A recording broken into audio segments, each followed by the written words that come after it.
মাত্র 10 মিনিটেই যদি পিৎজা বানানো যায় তাহলে কেমন হয় বলেন তো। ঝটপট কিন্তু এই পিৎজাটা বাসায় বানিয়ে নিতে পারবেন কোনো রকম ঝামেলা ছাড়া। আর কোনো রকম ডো তৈরি করতে হবে না, সেই সাথে রেস্টেও দিতে হবে না। আর পাউরুটির এই পিৎজাটা খেতে কিন্তু অসম্ভব মজার হয়। প্রথমে একটা প্যানে আমি 2 টেবিল চামচের মতো রান্নার তেল দিয়ে দিচ্ছি, সেই সাথে দিয়ে দিচ্ছি হাফ কাপ পরিমাণ পেঁয়াজ কুচি। এটা বেশি লাল করে ভাজার দরকার নেই, 1 মিনিটের মতো ভেজে নিয়ে এখানে আমি 1 কাপ পরিমাণ চিকেন কিমা দিয়ে দিচ্ছি। হালকা একটু ভেজে নিয়ে এর মধ্যে অ্যাড করে দিচ্ছি হাফ চা চামচ পরিমাণ আদার গুঁড়া, হাফ চা চামচ পরিমাণ রসুনের গুঁড়া, হাফ চা চামচ পরিমাণ মরিচের গুঁড়া আর 1 চিমটি পরিমাণ হলুদের গুঁড়া, স্বাদ মতো লবণ আর কিছুটা পরিমাণ কালো গোলমরিচের গুঁড়া দিয়ে আবারও ভালো করে মিশিয়ে নিয়ে 3-4 মিনিটের মতো ভেজে নিচ্ছি। পর্যায়ে যদি চিকেন থেকে বেশি পানি বের হয় তাহলে আর পানি অ্যাড করার দরকার নেই। আমি সামান্য পরিমাণে পানি অ্যাড করে দিয়ে ঢাকনা দিয়ে প্রায় 10 মিনিটের মতো স্লো কুক করে নিয়েছি। যখন দেখবেন যে পানিটা এভাবে টেনে আসছে তখন এর মধ্যে দিয়ে দিবেন একটা ক্যাপসিকামের অর্ধেকটা পরিমাণ কুচি করে, সেই সাথে একটা কাঁচামরিচ কুচি, হাফ চা চামচ পরিমাণ চিলি ফ্লেক্স দিয়ে আবারও ভালো করে মিশিয়ে নিতে হবে।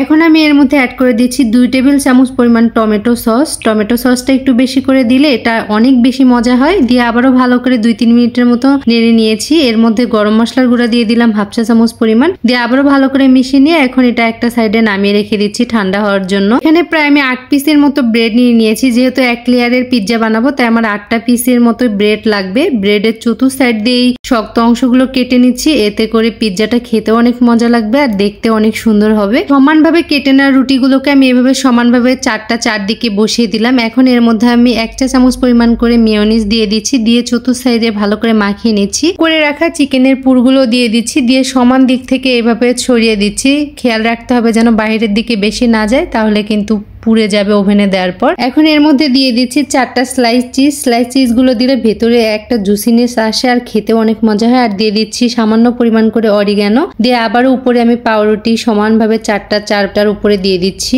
পাউরুটিগুলো বসানো হয়ে গেলে হাত দিয়ে একটু চেপে চেপে দিতে হবে যাতে চিকেনের পুরের সাথে স্লাইস চিজগুলো একদমই বসে যায়, এতে করে জুসিনেসটা আরো সুন্দর আসবে। আবারও কিছুটা পরিমাণ মেয়োনিজ আমি উপরে ছড়িয়ে দিচ্ছি, সেই সাথে দিয়ে দিচ্ছি টমেটো সস। টমেটো সসটা একটু বেশি করে দিচ্ছি, এতে করে ফ্লেভারটাও যেমন ভালো আসে তেমন কিন্তু খেতেও অনেক মজা লাগে। ঘরে কিন্তু সব সময় চিজ পাউরুটি এগুলো থাকেই। টমেটো সস আপনার চাইলে ঝটপট 10 মিনিটে কিন্তু এই পিৎজাটা বানিয়ে নিতে পারবেন। আর বাচ্চা থেকে বড় সবার কিন্তু অনেক পছন্দ হবে, আমি কথা দিচ্ছি। এখন এর মধ্যে কুক করে রাখা চিকেনের কিছু অংশ ছিল সেগুলো দিয়ে দিলাম, সেই সাথে দিয়ে দিচ্ছি মজারেলা চিজ। চেষ্টা করবেন চিজটা একটু বেশি দিতে। যাদের চিজ পছন্দ না তারা চাইলে স্কিপ করতে পারেন, তবে চিজটাই কিন্তু আসল টেস্ট নিয়ে আসে। সামান্য পরিমাণ অরিগানো ছিটিয়ে দিয়ে এখানে স্লাইস করে রাখা ক্যাপসিকাম আর পেঁয়াজের স্লাইস দিয়ে দিচ্ছি। এখন এটা ওভেনে বেক করে নিব আমি। এর জন্য ওভেনটা 180 ডিগ্রিতে রেখে উপরে হিটটা দিয়ে মাত্র 10 মিনিটের মতো চিজটা গলে না আসা পর্যন্ত বেক করে নিতে হবে। দেখেন কতটা ইয়াম্মি হয়েছে দেখতে। এটা যেমন দেখতে ইয়াম্মি, খেতেও কিন্তু অনেক মজা। বিশ্বাস করে হলেও একবার বানিয়ে দেখবেন।